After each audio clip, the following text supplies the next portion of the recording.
Hello मरমৰ বন্ধুসকল, আপোনালোকে কেনেকুৱা আছে? মই আশা কৰিছোঁ আপোনালোকে ভালে আছে। তো বন্ধুসকল, মই 2 দিন ভিডিঅ' আপলোড দিয়া নাই, তাৰ কাৰণ মোৰ শৰীৰটো ভাল নাছিল, খাৰাপ আছিল, জ্বৰ আহিছিল। তো বন্ধুসকল, আজি নতুন এটা ভিডিঅ' লৈ আগবাঢ়ি আহিলোঁ মই মইফুল ইছলাম, আৰু আপোনালোকে দেখি আছে আসাম কুইজ ইউটিউব চেনেল। তো বন্ধুসকল, যদি আমাৰ চেনেলত নতুন হৈ আছে তেনেহ'লে চেনেলখন ছাবস্ক্ৰাইব কৰি ল'ব আৰু বেল আইকনখন প্ৰেছ কৰি দিব, যাতে আমি যেতিয়া ভিডিঅ' আপলোড দিম তেতিয়াহে আপোনাৰ তাতে নটিফিকেশ্যন যাব। তো বন্ধুসকল, আজিৰ প্ৰশ্নটো হ'ল, কোনখন দেশে পিটাৰ্ছবাৰ্গ জলবায়ু আয়োজন কৰিছিল সংলাপ? আৰু এবাৰ কৈ দিছোঁ,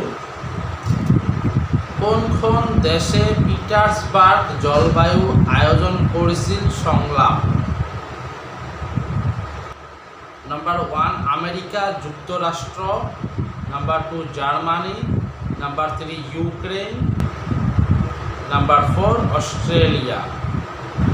শুদ্ধ এনসাৰটো দিয়াৰ কাৰণে আপোনালোকে কমেণ্ট কৰি জনাই দিব শুদ্ধ এনসাৰটো কি। আপোনালোকৰ কমেণ্ট কৰাৰ কাৰণে মই এতিয়া আপোনালোকক 10 ছেকেণ্ড সময় দিম। তো এতিয়া আমি 10 ছেকেণ্ড কাউণ্টিং কৰিম। 9, 8, 7, 6, 5, 4, 3, 2, 1। তো বন্ধুসকল, এতিয়া শুদ্ধ এনসাৰখিনি মই কৈ দি আছোঁ। শুদ্ধ এনসাৰখিনি হ'ল জাৰ্মানী। সেইটো শুদ্ধ এনসাৰ হয় জাৰ্মানী।